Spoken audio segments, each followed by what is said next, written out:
I'm Dawn Garcia, the director of the John S. Knight Journalism Fellowships at Stanford. And today I am joined by JSK Managing Director, Pam Maples. Say hi, Pam. Hi. And Pam and I are in leadership here at JSK with Managing Director Alberto Mendoza. And Pam runs our process of selecting JSK Fellows. So we're going to be here doing this together today. So this is a chance for you to learn about the program, ask questions, and find out if you're eligible and what the fellowship offers. And then we'll go to some questions. So what is the JSK Fellowship? We are JSK, John S. Knight Journalism Fellowships, JSK for short, is a 10-month program of professional and personal development at Stanford University. We are in Northern California, in one of the most beautiful places in the world. I say with pride as a native Californian, but it really is true. So from September to June, fellows step away from professional obligations, and they focus full-time on being a fellow on this campus. There's a little picture of it behind me here. They're here to explore and test out ideas for addressing journalism's biggest challenges, and also to have a chance to work on their leadership skills and themselves as a person and as a journalist. So fellows get a chance to experience the vast array of opportunities here on this amazing campus and be part of the Stanford community. And let me tell you, this place has a lot to offer. JSK Fellows join a cohort of their peers and receive individual coaching and guidance that sparks professional and personal development, transformation, really.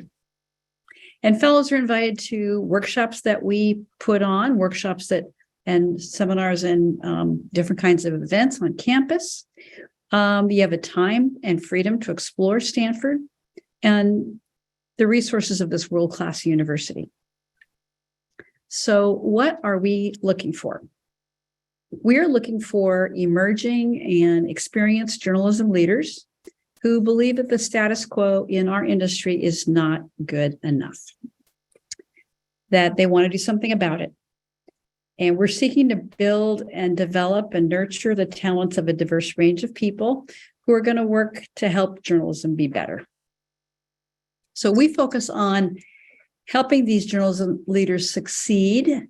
And if you become a fellow, you're joining a class that's diverse in every way we can think about making it diverse. It is a community, really, of journalists and innovators from around the world. And in these uncertain times, it's wonderful to have a support network and one that lasts. So JSK Fellows spend a lot of time together organizing events themselves, attending events that we organize, as well as collaborating and learning from each other. If you are looking for a solitary experience or want time off to do something on your own, the JSK Fellowships is not the program for you. So who can apply? Let me go through the eligibility just a bit here. I'll say a few more things and then we'll get to your questions. If you're here at this webinar and you're eligible, you should apply. First of all, who's eligible? You need at least 5 years of full-time professional journalism experience to apply. We don't require applicants to have a college degree, and you don't have to have experience in a traditional newsroom. Our fellowship does not fund or support book projects, reporting projects, and we're not a business accelerator. So what are we looking for? We're a special kind of program. We are fiercely committed to improving journalism in all its messy uncertainty. And we want to have journalists and fellows here who are working to do that exact thing. We want to have people who want to grow as leaders, as journalists, as people, that you embrace diversity, that you like the idea of being in fellowship with other journalists, a cohort of journalists who are going to have a diverse range of backgrounds, experiences, and from all over the world. So we have both U.S. and international. Today, we are talking about the U.S. fellowships. And that you are ready to set aside your current work obligations and responsibilities to dig in for a 10-month journey of exploration. And we have a rule here at JSK, and that is no brilliant jerks. So if you are, please don't apply. Okay, why would you want to do this? We believe the work that our fellows do is vital, urgent, and demanding, and so we provide a lot of support. Each fellow is assigned a JSK director to be their advisor and mentor and have coaching sessions on a regular basis. And really, the individual coaching of our fellows is one of the hallmarks of our program. We deeply invest in the professional and personal growth of each of our fellows. We tailor workshops to help fellows identify the tools and the mindsets that you need to effectively lead and navigate change in these times of great uncertainty. And we offer access to Stanford, of course, and a vast alumni network. So our goal is to help you grow as a leader and as a person. There are other benefits for being a JSK Fellow. For example, we pay you. Being a fellow is a full-time commitment, so it's really your job is to be a fellow if you are selected. And we provide stipends like a salary and other financial benefits that would allow you to set aside your employment to focus on being a fellow. So it's not a part-time gig. We provide Stanford health insurance for you and your dependents and additional supplements, which I'll say just a little bit about and we can get into in the Q&A if you'd like. Our stipend is $95,000, and we also provide extra money for housing, for living expenses, for housing, and also for fellows with children up through high school graduation, an additional supplement of $12,000.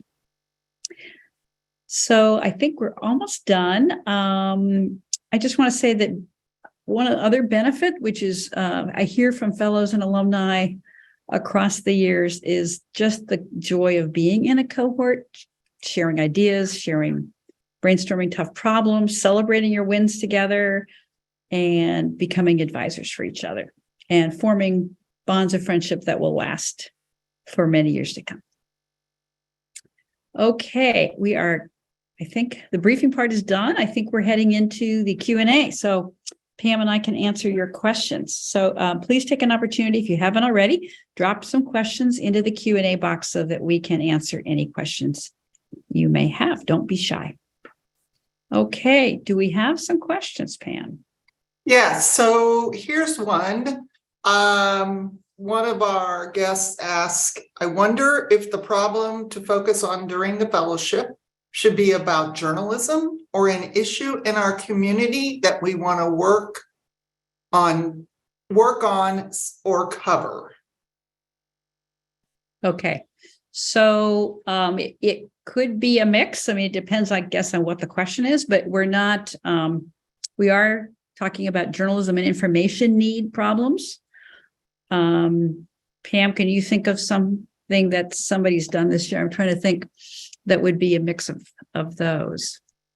Yeah, I guess we're guessing a little bit here, but when you talk about an issue in our community, yeah, you say work on covering. So we are not a fellowship that supports reporting projects. No. Or say basic journalism skills training to prepare you to cover a certain beat. If the issue has to do with it's an issue in your community and you're wanting to work on how journalism can better help address the issue, yeah, then that would be something that would be eligible for consideration. But we don't award fellowships for reporting projects. Right. So yeah, it's not about doing a story. So when we talk about a project, we don't mean a journalism story. It is about an initiative that you can think of, experiments to help improve journalism. It may be about your community, certainly, but it's not a journalism project in that way. Great. Right. Yeah. Another question is about one of the questions on our application. So the question for some people who are here who may not have opened an application yet The question in the application form is, are there people or organizations at Stanford you would hope to connect with during a fellowship? So the question is two parts. Can we name courses, specific classes in this section, and that are not relevant to our project that we would want to attend, for curiosity? Mm-hmm. Yeah, so I would avoid listing a whole bunch of classes, kind of spending time trying to list a bunch of classes in your application, because there are so many classes that you might want to take. You might want to tap into. What I would say is help us understand how you might want to begin to explore Stanford. So when you're talking about what parts of Stanford you might want to explore, it's less a class. You could certainly list a class or two, but are there experts in an area that could help you think this through? Are there centers? There's more than 100 research centers at Stanford on all kinds of topics that would be related to what you might want to explore. Are there, have you seen conferences at Stanford that are the kind of thing that you want to tap into? So it's people, places, less classes. And I would just say, just to add a little bit, there are certainly classes and things you would do at Stanford that are not related to your chosen project that could help you as a creative thinker and all that. And that's fine. We love all that. But for helping us understand you and the application, help us think how you might begin to explore the campus and what's here. So a couple of things that I'm going to tie together, a couple of questions. But first, I want to say one thing.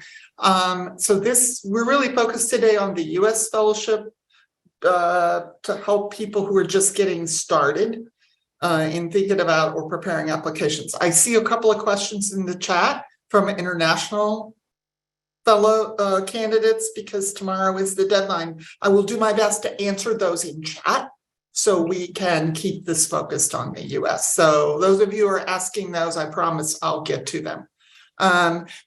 So two questions that I'm going to tie together. Someone has asked when the fellowship start date is. And I'll answer that in a minute, kind of the span of it. But then another person's asked sort of a question sort of related, which is, how is the 10-month program at Stanford, at JSK structured? Should we consider a structured timeline in our application? So let me start and hand to you, Dawn. So as a rule of thumb, the latest that fellows would want to be at Stanford ready to go is like September 1st, Labor Day weekend. Right. We start right after that with an orientation. Even though classes at Stanford don't start until later in the month, we create a whole custom sort of orientation and start process and workshops to help our fellows really get acclimated and off to a strong start. And then the program ends usually the end of the first week of June. So that's the span. You have a couple of holiday breaks during that time that you're free to use as you wish. But when we are in session, we expect you to be at Stanford and be participating, because we have weekly events for you workshops, speakers, all sorts of things that we design and provide just for you. So in addition to being able to sit in classes, those are really aimed at trying to shape whatever that group's needs are. Each year it's different. And we put a lot of time and effort and thought into those. And so plus our fellows get to have all that time together. So that's sort of the expectations of your presence here. Dawn, do you want to, as far as a structured approach in the application, I think the person is probably asking, you can put another note in chat if we're not understanding, but I think you're probably asking, should people put a timeline and have certain goals through the year? So it's really up to you how structured you want to explain your whole year, and it could change. Let me warn you about that in a minute. So it's 3 quarters. We're here for 3 quarters. A fellowship is 3 quarters long. We'd like to know how you want to begin. That's probably the most important, is how do you want to start exploring this question that you have posed? This idea, this project, how do you want to start? And what might you think you will have as you go through this fellowship? So you could put certainly a timeline of things you'd like to do that will help us understand your path. And I would just say, just know that could change, and it's okay that it does once you're here and you are getting coaching from the advisors and your fellow fellows. So that's really the thing. I think Pam said something really important that I just want to reiterate, and that is the expectation and the beauty of this fellowship is you being present. And so we're on the campus, we're together in a cohort, and certainly some of the time you might be dipping into sitting in on some classes, enjoying the campus, no question, but the time together is important. And so we expect you to be here every week. We start before the classes begin because classes aren't the main thing we do. So I just want to say that togetherness is key. Great. Great. If not a business accelerator, how do you think about a project within the scope of the application? Or how do we think about a project how should an applicant think about the project within the scope of the application if we're not a business accelerator, which we aren't? Right. Yeah. So we're not thinking about business deliverables, and we're not thinking about, I'm thinking about some business accelerators I've seen where, you're sprinting toward a goal, and it's a lot more about the business of creating a business. So we're not about creating businesses. Some businesses have been created by fellows. Many more nonprofit organizations have been created by fellows. So how we think about the project is many people, many journalists think very big thoughts about what they want to do, which is great. But we want you to think about a project what's your entry point? What's the starting point for you to explain how you want to tap into Stanford this year, your fellow fellows, the directors, with something you're really curious about, something that not us, that you really want to try to help find an answer to.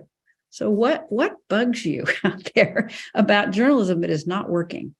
What really is a problem? Not something tiny, but something we think is important. And thinking about, we have 4 areas that we really focus on: challenging misinformation and disinformation, holding the powerful accountable, eradicating news deserts, and fighting bias, intolerance, and injustice. So those kinds of big things, what do you want to solve? What do you want to help solve? What do you want your mark to be? So that's how we think about a project. Pam, do you have any other thoughts? I would just add maybe something that would help in thinking about this is, a typical business accelerator, you are pitching a very specific idea to get funding to build and create that product or that company. Yeah. And you already know, and part of your pitch is a lot of details about what it's going to be. And in our program, and you're in an accelerator, and you have a set period of time, and your goal is to be up and running and launched and funded or ready to be funded. Our fellows don't finish the work they began here on June 1st. Right. This is the beginning of work that will continue.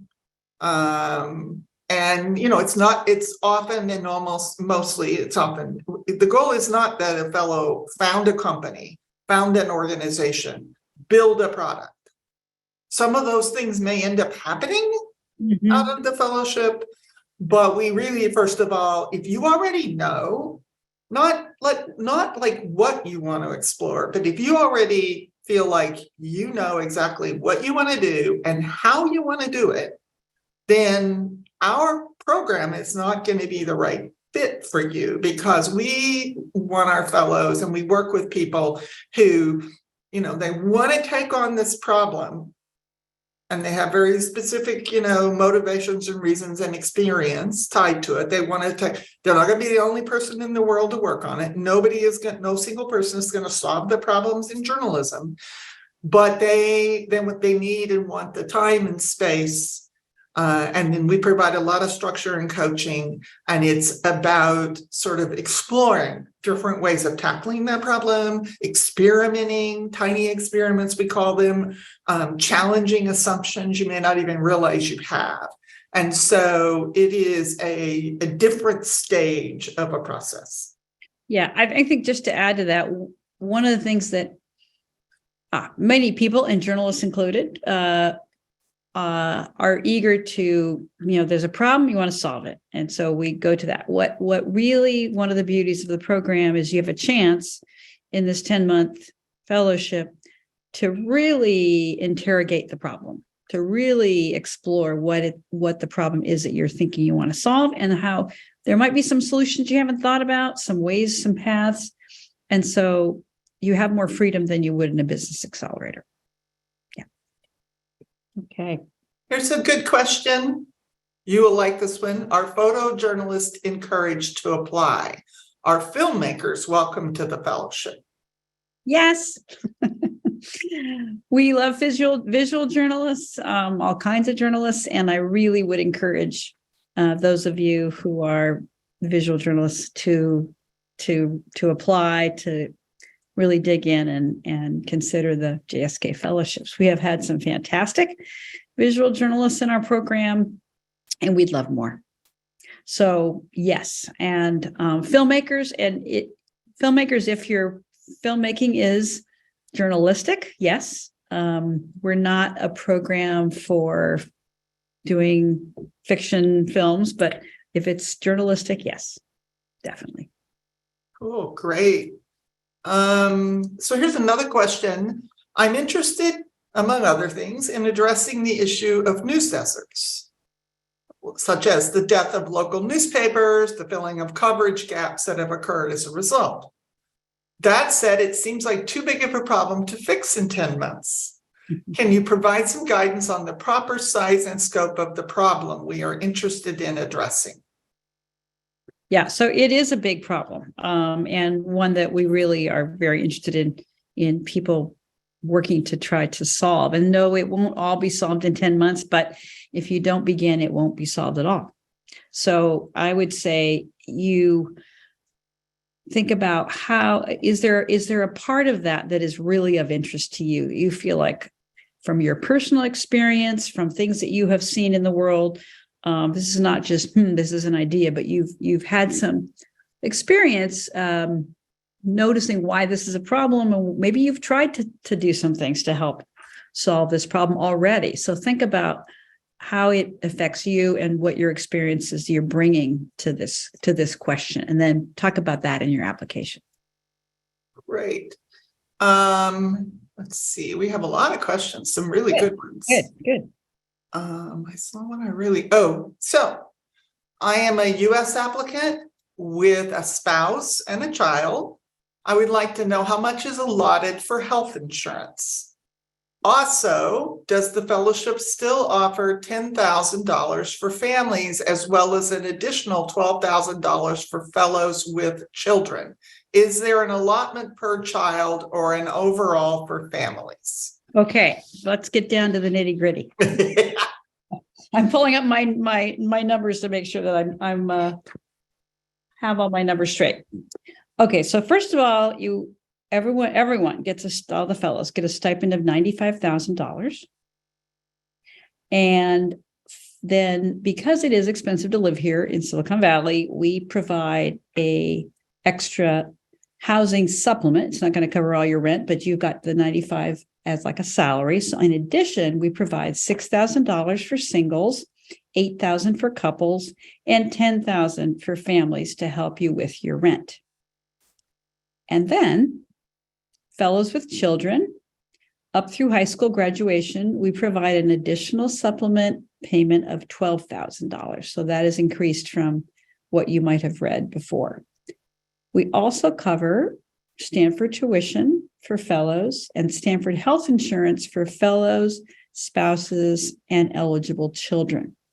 Now, I don't have the health insurance figure at the top of my head, but it is, we're covered. Stanford has health insurance here that we are Cardinal Care, it's called.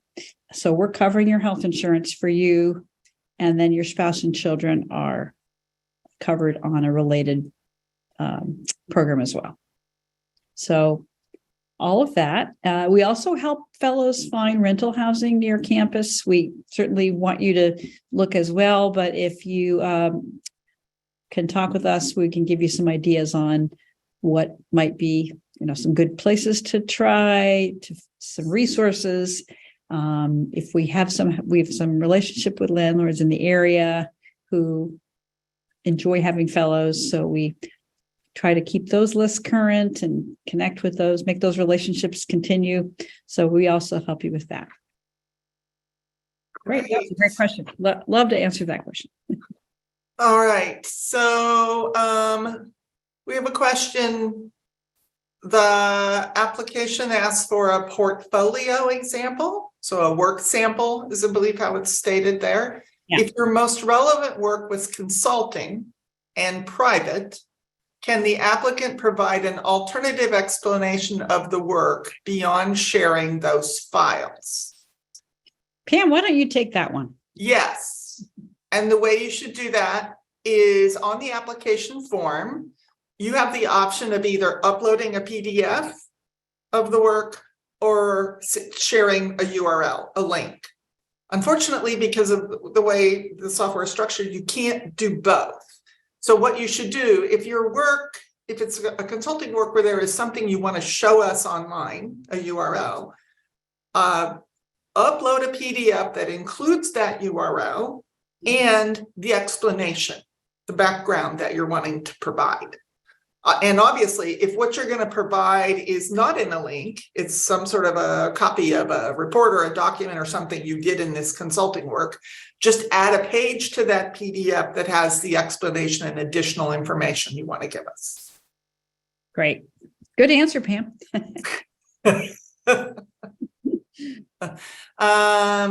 Okay, here's another good one. Out of curiosity, since fellowship is so central to the program, do you choose projects that would enhance other projects? Or is it more making sure the fellows agree on general values and ethos? Ooh, that's a really good question. So read the first part of that, though, the projects. Since fellowship is so central to the program, do we choose projects that enhance each other? I see. Okay. So in other words, when we're picking fellows, do we look at it and go, oh, we think we're going to put these people together? Yeah, we are really picking people, but there is often some threads through the class as we're selecting that come up. Sometimes it's because of the year that we're selecting and what's going on in the world. So sometimes there will be fellows working on environmental justice or something that is that you might see echoed in a few people's project explorations. So that can happen. Also, just one more thing about projects while we're thinking, sometimes we get the question, well, I see that someone has proposed or a fellow is already working on that. So do I need to do something else? So first of all, no, there are many problems in journalism and in the world that are going to need more than one person to solve them. So if you see a question or a problem, a project being proposed from someone in a past fellowship year, that's fine. You can go ahead and you're going to have your own take on it and your own experience to bring to that problem. Fellowship is really important, and we do select people that we think are going to be flexible, curious, generous with each other, want to make a difference in the world, and are of the mindset where they want to be and learn from other people in the fellowship. So again, this is not a solitary endeavor. So we are looking for mindset as well as project and experience and what the person's going to do. Great. So someone asked, the project that I'm working on has these issues: language barrier and misinformation. And they're basically asking us the call to action. Should they pick challenging misinformation and disinformation, or eradicating news deserts and strengthening local news? And I would like to take this one. Go right ahead, Pam. Yeah. Do not overthink this. Pick one that you think in your gut is the best one. Mhm. Your choice is not going to drive your prospects in our review process. We don't have a quota that we're going to take this many of these and this many of these. No. So, and basically virtually every idea that people have to work on, challenges in journalism today, almost all of them cross over more than one of our themes. So don't be too anxious about it. Pick the one you think is the best fit. Yeah. And it's not there's not some secret code behind that question. Yeah, we don't have quotas on how many people can be in each call to action theme. You should trust your gut. What do you think is the best one, and what do you think is a focus that you want to work on? We want you to do something that you bring your authentic self to this question. So we have a couple of questions that are sort of along the lines, if you put them together, around, would you please share some topics that past fellows have worked on? I see one about examples of organizations that have been created by fellows. Do you want to take that, or you want me to? Why don't you start, and then I'll jump in with what to add to that. Mm-hmm. Right. So first of all, a good place to start is go to our website and look at the current class, and you will see topics there. And you can, and then we have some Medium publications that our last residential fellows wrote about what they were doing. And we'll be adding a link to those on our site. And so the best way, you can see our themes, the 4 themes Dawn mentioned. So you would want whatever you're going to propose to do to be in there. So you can find a good amount of information. If you still, I'm going to say this about everything. I see a lot of questions, some of which are fairly specific. And if we run out of time and we don't get to them, you can always email us. Mm-hmm. We want to be very helpful. We want to explain things. We also are not going to tell you what kind of idea you should apply with. What it is you ought to propose, because it needs to be something, as Dawn said, that is really important to you, and that you care deeply about tackling. So again, there is not a secret sauce or a message, and we sometimes frustrate applicants with that, but you see our focus and our themes. But yes, you can always email us at our main email box, which is on the Become a Fellow page. It's on the application system. If you have a specific question about either your situation or examples like that. Yeah, I would. That sounds great, Pam. I would add, just to really spend some time getting to know our program. And I think rather than us giving you individual names of, there's people say, what's your favorite project? Well, there is not the favorite project. To spend time on our website, look at our fellows that exist, that are here now, look at the Medium posts, find some fellows that you might want to talk to about what it's like to be a fellow. We also do have on our website a great link to YouTube, what the webinars like this one. We've done a few other ones, including one where I was interviewing two alumni, Akila Johnson and Sarah Alvarez, and they had some great things to say about what it's like to be a fellow and their experience. And so I would encourage you to check that out. That's linked off of our Become a Fellow page. So there's a link to all of our application webinars. So you can find a lot there. And then if you do have specific questions, feel free to email us. Great. Okay. So let's see, what other questions do we have? Let's see. Time frame for fellowship decisions in case, a new fellow has to move across the country. Why don't you take that one, Pam?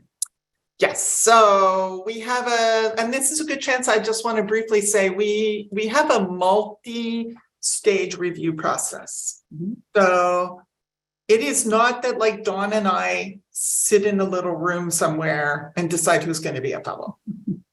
We have a network of alumni that we draw on who help us review applications. We have multiple stages. And so as soon as the application deadline in January happens, we begin that process. And then ultimately, through a couple of stages of review, we narrow in on people that we want to talk to. And those are Zoom interviews that will be happening in March. And then from everything, moves to our JSK program committee, which is a group of there's some JSK alumni, Stanford faculty, and journalism leaders in the industry. They review everything, and they come together and make the final selection. And then we make the offers, and that happens in early May. And so from early May until the beginning of September is the period when, if you're selected as a fellow with some guidance and advice and help from us and pointers, we're helping you find a place to rent, to live. If you have kids to get here and get in school, you come earlier because schools start earlier. So but that's a period. It's a busy period, but it is a period that gives you time to do whatever you need to do to be ready to come join us.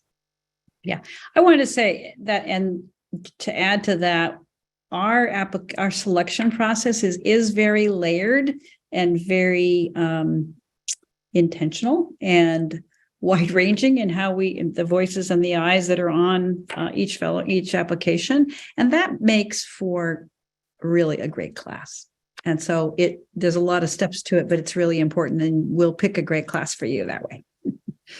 I did want to say we haven't had a question come up about this yet, but just occurs to me. So we've talked a fair amount about the application or the questions you have about what we offer. One of the things that we offer is that this is the beginning of a relationship with you that is really lifelong. So we are invested in our fellows once we go through this very layered process of picking you and spending the year with you and your cohort, that this is the beginning of your relationship with JSK. And we are very supportive and involved with our alumni. We do things you might think about, like we write recommendation letters. People are going for a new job or a new opportunity. But we also do coaching. We have office hours for our alumni who are trying to, think through a challenge they're having with a project they're working on, or a career opportunity or a career challenge. We all have those. And so it's really the first year of your relationship with JSK. It's got a long tail, and we are, like I said, invested in you for many years, and your cohort will be as well. So we always get this question. And I'm going to twin it with another question someone asked. Okay. How many applications do you generally receive? What is your acceptance rate? How many fellows will you accept or select? Well, I'm not answering any of those questions. Because it really every year is different. So I don't think we can give you an answer to those three questions. We get many applications.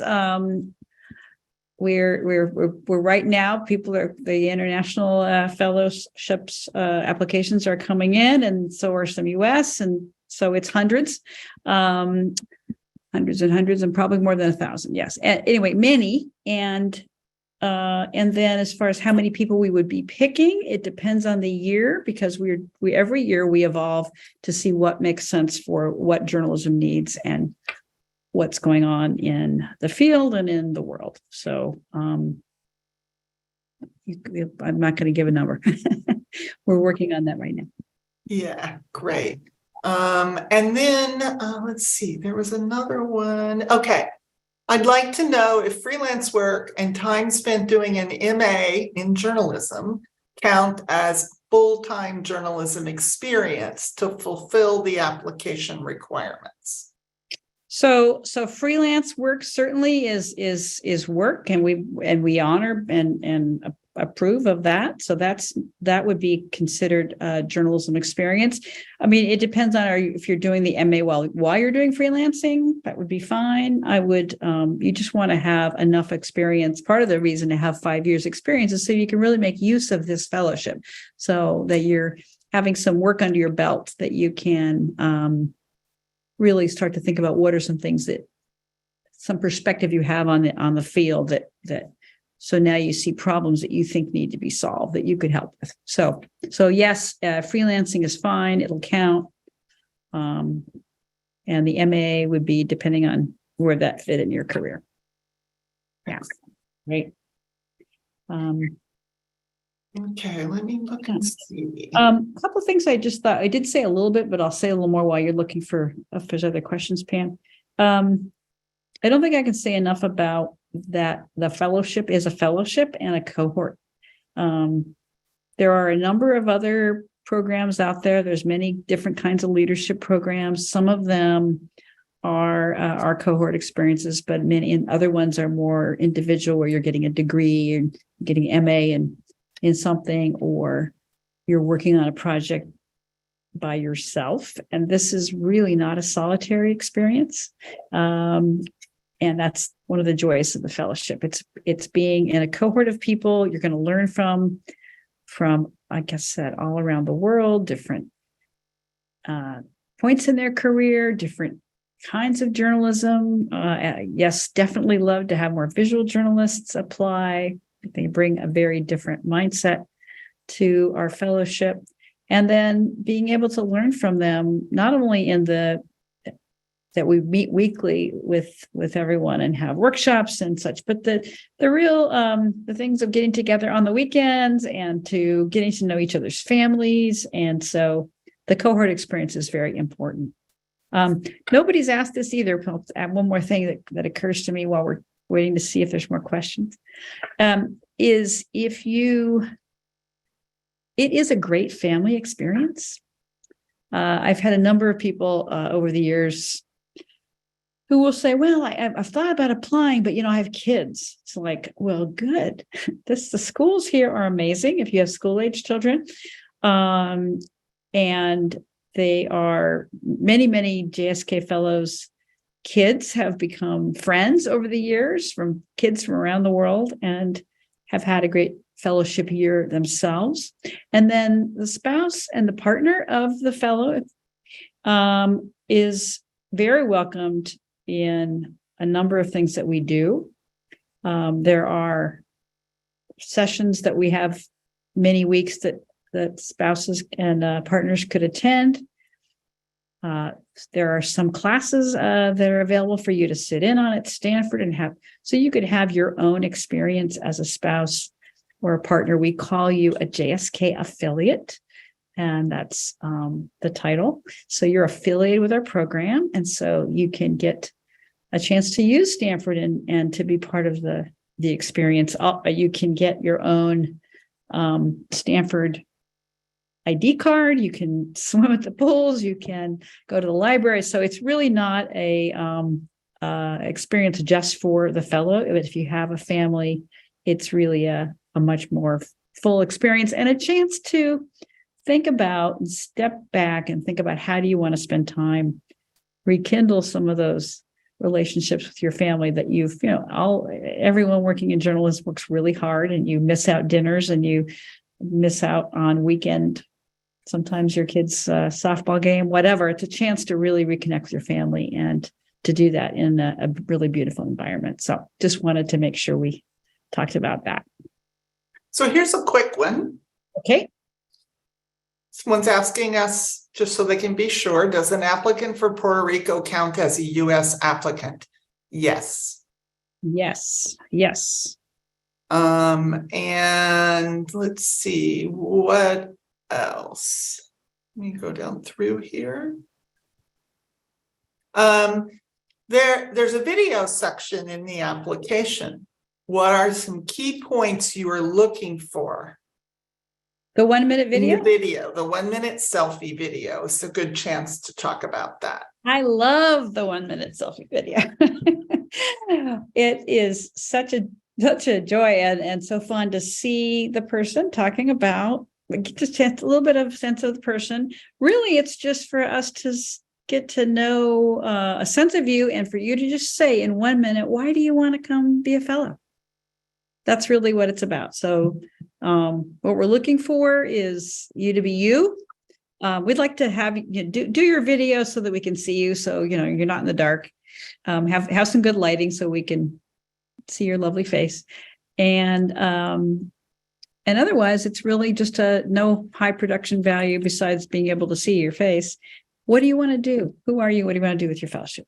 So tied to that, and I'm going to answer for you. Okay. Can the video be more than 1 minute? Please, no. No, we really want it to be a minute. Yeah. You don't need to tell us every reason that you want to work on the idea you do or that you want to be a fellow. Right. Give us sort of, think of it. If you're most of you out here are storytellers, what is your headline? What is when newspapers, we used to call it your nut graph. So that's what you're after. Yeah. A couple of quick ones while we have a little bit of time left. If you are selected but cannot accept for a particular reason, say a life situation, can the applicant defer? So we almost never defer. 99.9% of the time, we do not defer. And the reason why is we are picking a class. Well, two reasons. We're picking a class, and it is a mix of people that we want to spend the year together. And so it's not an interchangeable spot. The second reason is that what you're doing next year may or may not really mesh with what we're doing the following year. So we have not deferred very, very, very rarely for a emergency visa issue for an international fellow who, through no fault of their own, could not come. And that's really been like 2 in the hundreds and hundreds of people that I know. So, can you apply to other fellowships? Absolutely. And if you are, so first of all, fellowships are good. I'm in favor of fellowships. If we all are, if you are thinking it's a good year for you to apply for fellowships, and there are different times of your life where you feel like that's the right year, and you want to apply for other fellowships, that does not go against, we don't hold that against you at all.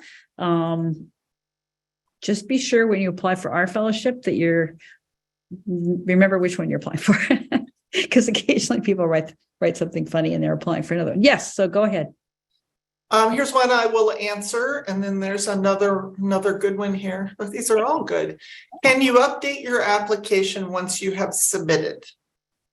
Yes, as long as you have to do 2 things. You have to ask us because we have to unlock the system and you have to do it before the deadline. So, and because there's a few internationals in this session, applicants, if that's who's asking this question, do not ask us that tomorrow morning, because we won't have time. We have a lot of stuff coming in. So if you are an international applicant asking that, you email JSK Fellowships at stanford.edu like now, so that we can unlock for you. And if you're a US applicant who already happened to submit, yes, as long as you do this before the deadline, and you can't do it yourself, you just drop us a note to that email and we'll help you. Yeah, I would just, one note though, I would not think about asking us more than once. Right. Unless there was something, there had to be a giantly important reason why. So this is not like, oh, I'm editing my essays and I go, oh, I wanted to put that word there. No, that's not a reason to update your application. Right. So you're going to need to ask us first. Right. Okay. A couple of other quick ones. As a freelance journalist with my own publication, do I have to stop that during the fellowship? Yes.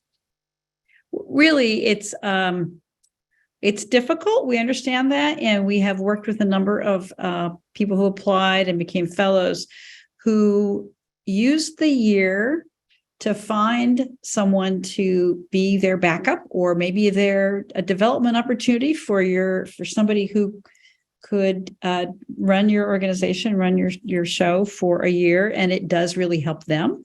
And so you're going to need to find someone who's going to do that full time for you, if that's what you want to happen. Because really being a fellow, it's a waste of your year if you're trying to do your both that job and be a fellow. It really is not the good use of your time. Yeah. And someone has asked, when will we be notified about a first update of our application process? Pam, that's a good question for you. Yeah, I'm assuming what the question is about status. And I don't have the exact date. Well, I'm not going to commit to the exact date that you would get notified. But so for US, the deadline is late January. You would get we go through the process. So at some point, don't hold me exactly to this, but by sometime in late February or early March, you'll know whether you are moving forward and headed toward interviews.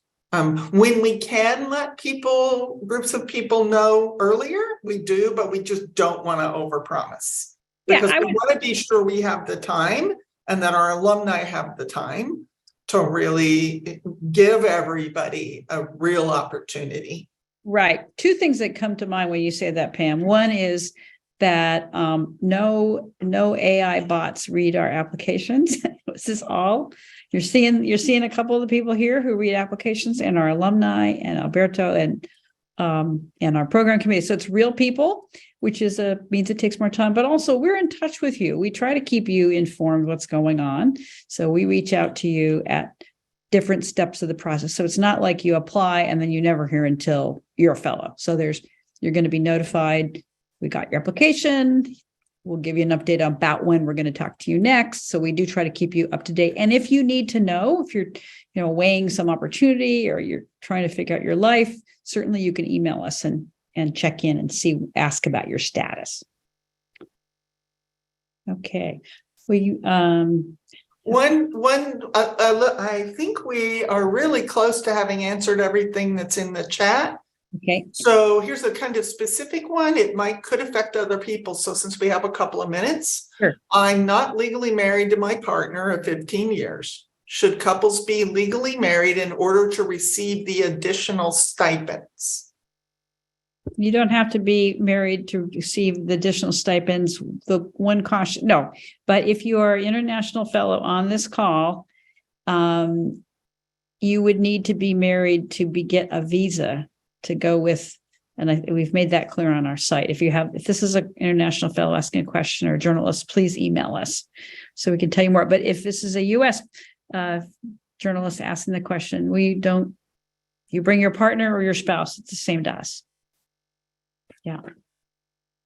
Okay. So, okay, one more. Yeah. When should we let our references know about when JSK will reach out to them? Should we be moving forward? Okay, so you want to take that one, Pam?